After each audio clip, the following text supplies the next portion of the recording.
Hello everyone, welcome to Mr. Lee's Math Class Videos. I'm Mr. Lee. This is Math 1316, Section 5.2, Part 2, Video 2.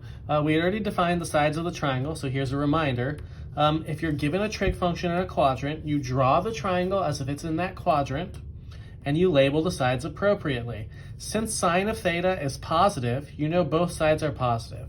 The reason for that you know that is that the radius is always positive, which means the other side can't be negative or your overall answer would be negative. What it allows you to do is define two sides of the triangle. Since we have a right angle, this is again Pythagorean theorem. We know that x squared plus y squared equals r squared, but instead of having x and y like we have had in the past, we now have y and r. So x squared plus 2 squared equals 3 squared.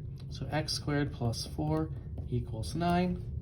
And if we try to solve for x to find the last side of the triangle, you get x squared is 5. And when you take the square root of both sides, you'll get, it's not a perfect square, so you'll get that x is plus or minus square root of 5.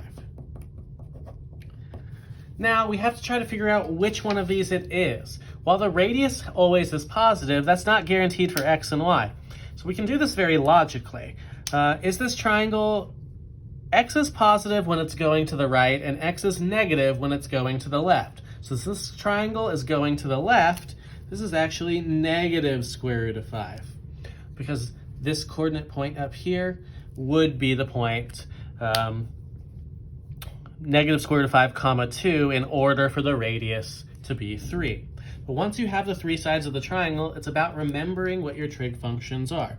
We already know that sine of theta, it was given in the problem, is 2/3, which means even without defining the other side, we could have known that cosecant is 3/2. But we did need that other side for tangent, cotangent, cosine, and secant. Cosine of theta is adjacent, or the x divided by r, so that would be negative square root of 5 over 3. Since the denominator is already rational, we don't need to do anything with that. But this also tells us that secant theta is the reciprocal of that, negative 3 over square root of 5. And again, every time we have a square root in the denominator, we have to fix it. So this ends up being negative 3 square root of 5 over 5 if we multiply by square root of 5 over square root of 5. So the sign stays the same, but the denominator now is rational. Tangent theta is opposite y over x, adjacent. So that's 2 over negative square root of 5, which would be negative 2 over square root of 5. And it has the same problem secant had, and you multiply by the square root of 5 over square root of 5 the exact same way. So you get negative 2 root 5 over 5. And that leaves us with just cotangent theta. My suggestion to you is that between secant and cosine, only one of them should be undefined at a time, most of the time. It's possible otherwise. Don't flip your answer here for tangent, flip the original. Because if you flip the original, you'll notice that it becomes something that has a rational denominator already, and you don't have to do anything with it. So I would always flip the original when you're getting the reciprocal of a trig function, particularly one that you had to rationalize. So this is kind of how you do it. Once you have the triangle in place, though, it's about knowing which sides are which, and you'll do this enough times that you'll learn it pretty quickly. Now, there are some consequences of the Pythagorean theorem, or the distance formula, in trig. And that is sine squared plus cosine squared equals 1. That is always true. Sine squared of any angle plus cosine squared of that any angle is 1. Tangent squared theta plus 1 is secant squared, also true. And 1 plus cotangent squared theta equals cosecant squared theta. You can get from here to here by dividing by sine squared or cosine squared. This formula will become either one of them if you divide by the sine or the cosine appropriately. You'll notice that here, the cosine becomes 1, which means you need to cancel the cosine out, so you'll need to divide by cosine.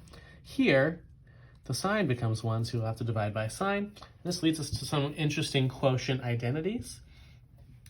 Tangent is actually equal to sine theta divided by cosine theta. So you have both of these. You can actually just divide them to get tangent. And since cotangent is the reciprocal, it's the same, but in the reverse order. And it can be attained through division and canceling out the common denominator factor.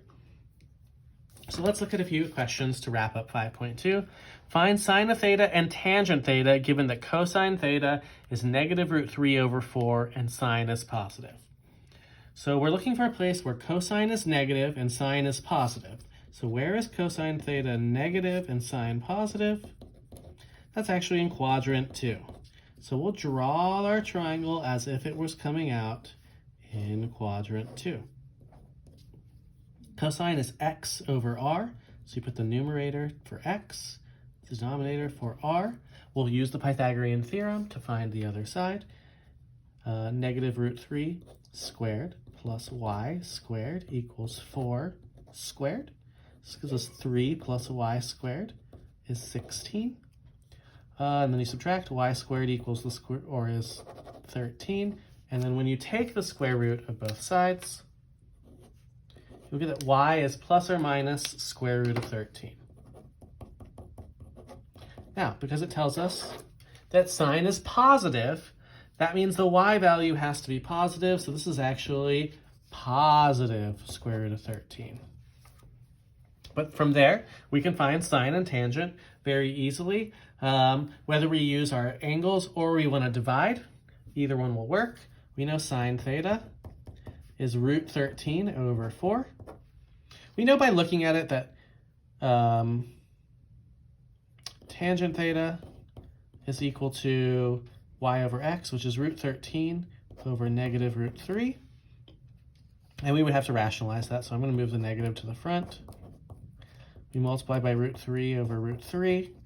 If you are multiplying two things under a square root that are different, you leave them together under the square root, multiply together. So 13 times 3 is 39, and this is over 3. Now, could you have gotten the same thing by doing sine divided by cosine? Sure. You'll notice that sine and cosine are both over 4. So if you did sine divided by cosine, the over 4s would cancel, and you would end up with that exact same root 13 over negative root 3. So it works either way. And number 2 is kind of similar to that, only they want you to find sine and cosine given the tangent, and that you're in quadrant 3. So I'll quickly draw the triangle. A quadrant 3 triangle will look like this in quadrant 3.